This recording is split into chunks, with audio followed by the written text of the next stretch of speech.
ಚಿಕ್ಕಮಗಳೂರು ಜಿಲ್ಲೆಯ ಒಂದು ತಾಲೂಕು ಮೂಡಿಗೆರೆ ಅಂತ. ಪಕ್ಕದಲ್ಲಿ ಒಂದು ಹೊಸಳ್ಳಿ ಅಂತ ಸಣ್ಣ ಗ್ರಾಮ, ಹಳ್ಳಿನೇ. ಅಲ್ಲಿ ಬರೀ 4ನೇ ಕ್ಲಾಸ್ ತನಕ ಸ್ಕೂಲಿತ್ತು. 5ನೇ ಕ್ಲಾಸಿನ ಮೇಲೆಗೆ ಅವರು ಮೂಡಿಗೆರೆಗೆ ಬರಬೇಕಾಗಿತ್ತು. ಸರಿ, ಇನ್ನೇನು ಮಾಡೋದು, 4ನೇ ಕ್ಲಾಸ್ ಆದಮೇಲೂ ಕೂಡ ಮುಂದಿನ ಸ್ಕೂಲ್ ಓದಬೇಕಲ್ಲ.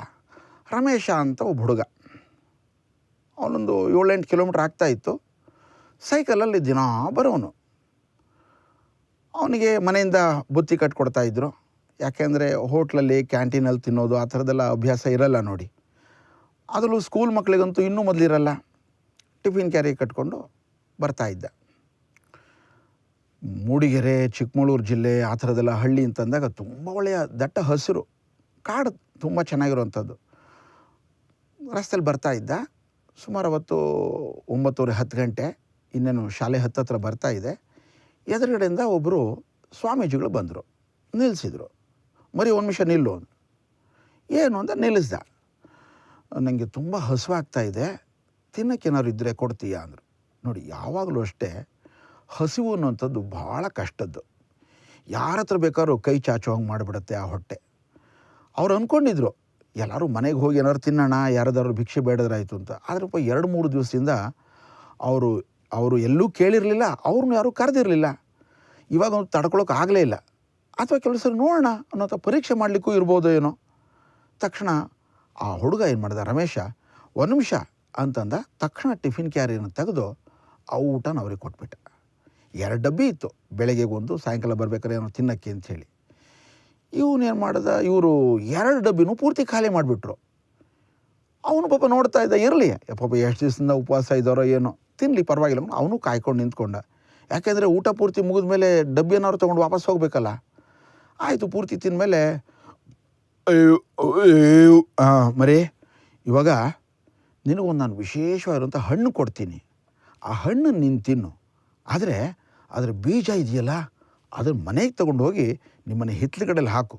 ನೀನು ನಂಗೆ ಕೊಟ್ಟಿದೆಯಲ್ಲ ಅನ್ನ, ಅದಕ್ಕೆ 1ಕ್ಕೆ 10ರಷ್ಟು 100ರಷ್ಟು ನಿನಗೆ ಒಳ್ಳೆಯ ಲಾಭ ಬರುತ್ತೆ, ನಿನಗೆ ಒಳ್ಳೆಯದಾಗಲಿ ಮಗು ಅಂಥೇಳಿ ಆಶೀರ್ವಾದ ಮಾಡಿ ತಲೆ ಮೇಲೆ ಕೈ ಇಟ್ಟು ತಂಪಾಡಿತಾ ಹೋಗ್ಬಿಟ್ರು.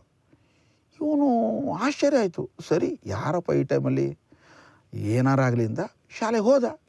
ಶಾಲೆಯಲ್ಲಿ ಪಾಠ ಎಲ್ಲ ಕೇಳ್ಕೊಂಡ, ಕನ್ನಡ, ಗಣಿತ, ವಿಜ್ಞಾನ ಎಲ್ಲ ಕಲಿತ. ಮಧ್ಯಾಹ್ನ ಊಟಕ್ಕೆ ಬೆಲ್ ಹೊಡೀತು. ನೀ ಎಂತನಿದೆಯಾ ಎಲ್ಲ ಮಾತಾಡ್ತಾಯಿದ್ರು. ಇಲ್ಲ ಕಣೋ, ನನ್ನ ಹತ್ರ ಒಂದು ಸ್ಪೆಷಲ್ ಹಣ್ಣಿದೆ ಇವತ್ತು, ಅದನ್ನು ಮಾತ್ರ ತಿನ್ನೋದು ಅಂತಂದ. ಹಣ್ಣು ತಿಂದ ತುಂಬ ರುಚಿಯಾಗಿತ್ತು. ಒಂದು ಹಣ್ಣು ತಿನ್ನೋ ಹೊತ್ತಿಗೆ ತುಂಬ ಒಳ್ಳೆಗೆ ಹೊಟ್ಟೆ ಪೂರ್ತಿ ತುಂಬಿತು. ಅವನಿಗೇನು ಹಸಿವು ಆಗಲಿಲ್ಲ. ಅವ್ರು ಹೇಳಿದ ನೆನಪಿತ್ತಲ್ಲ, ಸಾಮಾನ್ಯ ಮಕ್ಕಳು ಯಾವಾಗಲೂ ಹೇಳಿದ್ದನ್ನು ನೆನಪಿಟ್ಕೊಳ್ತಾರೆ. ಆ ಬೀಜವನ್ನು ಒಳಗಡೆ ಇರುವಂಥ ಓಟೇನು ಅವನಿಗೆ ಎಸಿಲಿಲ್ಲ. ವಾಪಸ್ ಟಿಫಿನ್ ಕ್ಯಾರಲ್ಲಿ ಇಟ್ಕೊಂಡ. ಸಾಯಂಕಾಲ 4:30-5 ಗಂಟೆಗೆ ಸ್ಕೂಲ್ ಮುಗಿದ್ಮೇಲೆ ವಾಪಸ್ ಸೈಕಲಲ್ಲಿ ಬಂದ. ತಕ್ಷಣ ಬೆಳಗ್ಗಿನ ಆ ಘಟನೆ ಅವನಿಗೆ ನೆನಪಿತ್ತು. ತಕ್ಷಣ ಹೋಗಿದ್ದು ಮನೆ ಹಿತ್ತಲ ಕಡೆ, ಹಳ್ಳಿ ನೋಡಿ, ದೊಡ್ಡ ಮನೆ, ಹಿತ್ತಲ ಕಡೆ ತುಂಬ ಜಾಸ್ತಿ ಇತ್ತು ಜಾಗ. ಅಲ್ಲಿ ಹೋದ, ಗುಂಡಿ ತೊಡ್ದ, ಒಂದಷ್ಟು ಸಗಣಿ ಗೊಬ್ಬರ, ಮಣ್ಣು ಎಲ್ಲ ಮಿಕ್ಸ್ ಮಾಡಿ ಆ ಜಾಗಕ್ಕೆ ಹಾಕಿ ಆ ಓಟೇನೋ ಅದರಲ್ಲಿ ಹಾಕಿದ. ಮರು ದಿವಸದಿಂದ ದಿನ ಬೆಳಿಗ್ಗೆ ಅದಕ್ಕೆ ಸ್ವಲ್ಪ ನೀರು ಹಾಕೋದು. ದಿನ ಬೆಳಿಗ್ಗೆ ಮಾಡ್ತಾಯಿದ್ದ. ಈಗ ಅವನು ಈಗಾಗಲೇ 5ನೇ ಕ್ಲಾಸ್, 6ನೇ ಕ್ಲಾಸು, 8ನೇ ಕ್ಲಾಸು, 10ನೇ ಕ್ಲಾಸ್ ಆಯಿತು. ಸ್ಕೂಲ್ ಮುಗೀತು. ಮೂಡಿಗೆರೆಯಲ್ಲಿ 10th ಮುಗಿತಾ ಇದ್ದಂತೆ ಅವನಿಗೆ ಅನ್ನಿಸ್ತು, ನಾನು ಇನ್ನು PUC ಓದಬೇಕು ಅಂತ. ಅಷ್ಟೊತ್ತಿಗೆ ಮನೆ ಹಿತ್ತಲಗಡೆ ಹಾಕಿರುವಂಥ ಓಟೆ ಅವನಷ್ಟು ಎತ್ತರ ಆಗಿಬಿಟ್ಟಿತ್ತು. ವಾವ್, ಎಷ್ಟು ಎತ್ತರ ಆಗ್ಬಿಡ್ತಲ್ಲ ಆಗಲೇ ಅಂತ ಅಂದ್ಕೊಂಡ. ಈಗ ಅವನಿಗೆ ಸೈನ್ಸ್ ಓದಿದ ಮೇಲೆ 2 ವರ್ಷ ಇಂಜಿನಿಯರಿಂಗ್ ಓದಬೇಕು ಅಂತ ಅನ್ನಿಸ್ತು. ಪರವಾಗಿಲ್ಲ, ಹೆಂಗರು ಚಿಕ್ಕಮಗಳೂರಲ್ಲೇ ಇದೆಯಲ್ಲ ಇಂಜಿನಿಯರಿಂಗ್ ಕಾಲೇಜು, ಅಲ್ಲಿಗೆ ಅಪ್ಲೈ ಮಾಡ್ತೀನಿ ಅಂತಂದ. ರಮೇಶನಿಗೆ ಚಿಕ್ಕಮಗಳೂರಲ್ಲೇ ಇಂಜಿನಿಯರಿಂಗ್ ಸೀಟು ಸಿಕ್ಬಿಡ್ತು. 4 ವರ್ಷ ಅದನ್ನು ಓದ್ದ.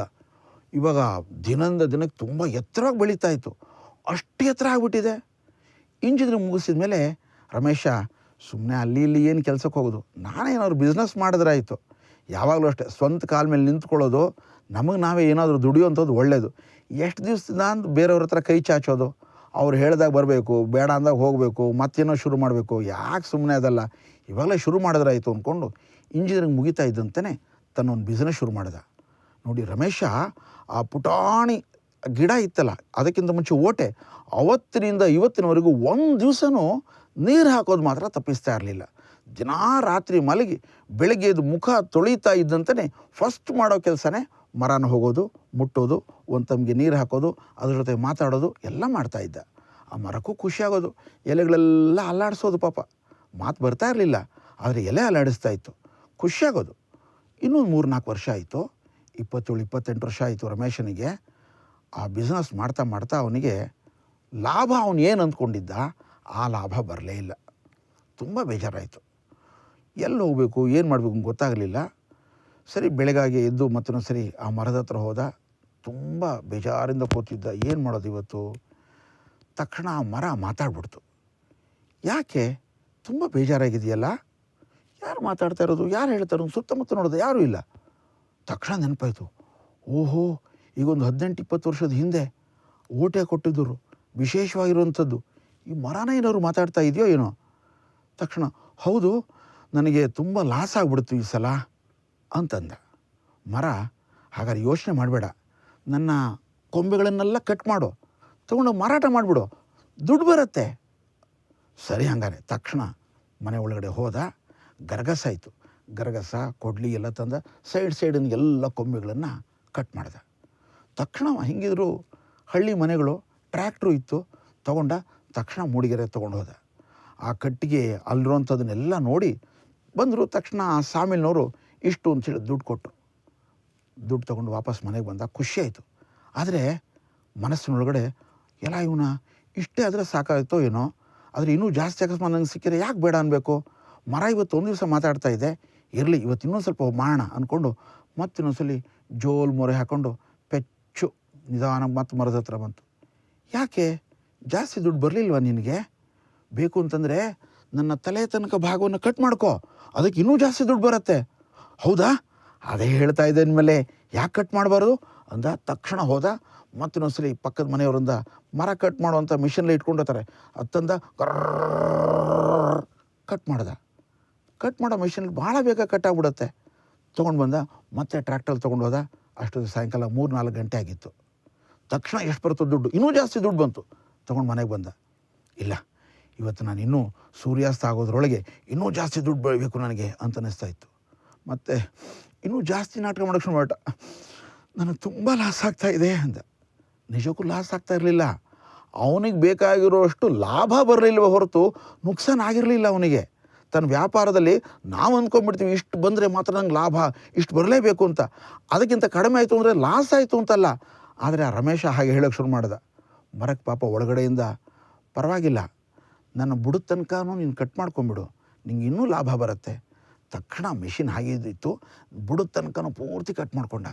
ಸಾಯಂಕಾಲ 5:30-6 ಗಂಟೆ ಆಗಿತ್ತು. ಮತ್ತೆ ಸರಿ ತೊಗೊಂಡು ಹೋದ. ಇನ್ನೂ ಇಷ್ಟು ರಾಶಿ ದುಡ್ಡು ಬಂತು. ಆ ದುಡ್ಡಿನ ಪಿಶಾಚಿ ಭೂತ ಮನಸ್ಸಿನ ಹೊರಡೆ ಹೋಗ್ಬಿಟ್ಟಿತ್ತು. ಇಲ್ಲ, ಅದರ ಬೇರನಲ್ಲೂ ಏನಾದ್ರು ಜಾಸ್ತಿ ದುಡ್ಡು ಸಿಗುತ್ತೋ ಏನೋ ಅಂತಂದ. ಮತ್ತೊಂದು ಸರಿ ತುಂಬ ಜೋರಾಗಿ ಶುರು ಮಾಡಿಬಿಟ್ಟ. ನಾನಂತೂ ಮುಳುಗಿ ಹೋಗ್ಬಿಟ್ಟೆ, ನನಗೆ ಇಷ್ಟೊಂದು ಲಾಸ್ ಆಗುತ್ತೆ ಅಂತ ಗೊತ್ತಿರಲಿಲ್ಲ. ಒಳಗಡೆಯಿಂದ ಒಂದು ಧ್ವನಿ ಬಂತು, ರಮೇಶ, ನಾನು ಮತ್ತೆ ಬದುಕ್ತೀನೋ ಇಲ್ಲೋ, ಆದರೆ ನೀನು ಇದುವರೆಗೂ ನನಗೆ ನೀರು ಕೊಟ್ಟಿದೀಯಾ, ಆಹಾರ ಕೊಟ್ಟಿದೀಯಾ, ನನ್ನ ಪೂರ್ತಿ ಬುಡವನ್ನೂ ಕೂಡ ನೀನು ತೆಗೆದುಕೊಂಡು ಹೋಗು. ಅರೆ, ಇರ್ಬೋದು, ಸರಿ. ತಕ್ಷಣ ಒಂದು ಸಣ್ಣ JCB ತೊಗೊಂಬಂದ, ಪೂರ್ತಿ ಗೆಡ್ಡೆಯನ್ನು ಅದನ್ನು ತೆಗೆದುಬಿಟ್ಟ. ಮತ್ತಿನ್ನೊಂದ್ಸರಿ ಟ್ರ್ಯಾಕ್ಟರ್ ತೊಗೊಂಡೋದ. 7-8 ಗಂಟೆ ಬಜಾರೆಲ್ಲ ಬಂದಾಗ ಹೋಯ್ತು. ಸ್ವಾಮಿ ಒಂದು ನಿಮಿಷ, ಲಾಸ್ಟ್ ಇನ್ನೊಂದಿದೆ, ತೊಗೊಂಬಿಡಿ ಇದನ್ನು ಅಂದ. ಅದಕ್ಕೂ ದುಡ್ಡು ಕೊಟ್ಟರು. ದುಡ್ಡೆಲ್ಲ ತೊಗೊಂಬಂದ. ರಾತ್ರಿ 10:30 ಗಂಟೆ ದುಡ್ಡು ಎಣಿಸ್ತಾ ಇದ್ದಾನೆ. ಮಂಚದ ಮೇಲೆ ಎಲ್ಲಿ ನೋಡಿದ್ರು ದುಡ್ಡು ದುಡ್ಡು ದುಡ್ಡು ದುಡ್ಡು. ಆ ದುಡ್ಡಲ್ಲಿ ಎಣಿಸ್ತಾ ರಾತ್ರಿ 2 ಗಂಟೆ 3 ಗಂಟೆ ಆಗ್ಬಿಡ್ತು. ಗೊತ್ತಾಗಿಲ್ಲ, ಯಾವಾಗಲೂ ನಿದ್ದೆ ಮಾಡಿಬಿಟ್ಟಿದ್ದಾನೆ. ಬೆಳಗಿನ ಜಾವ 8-9 ಗಂಟೆಗೆ ಎದ್ದ. ನೋಡಿ, ಇಷ್ಟು ವರ್ಷಗಳ ಅವನ ಪ್ರಾಕ್ಟೀಸ್, ಅಭ್ಯಾಸ. ಬೆಳಗಾಗೆದ್ದು ಮುಖ ತೊಳ್ಕೊಂಡು ಹಿಂದ್ಗಡೆ ಹೋಗಿ ನೋಡ್ತಾನೆ, ಮರವೇ ಇಲ್ಲ, ಒಂದು ಗುಂಡಿ ಇದೆ. ಯಾಕೆ, ಏನಾಯಿತು? ಅಯ್ಯೋ, ನಿನ್ನೆ ಏನು ಮಾಡಿಬಿಟ್ಟೆ, ಏನು ಮಾಡಿಬಿಟ್ಟೆ?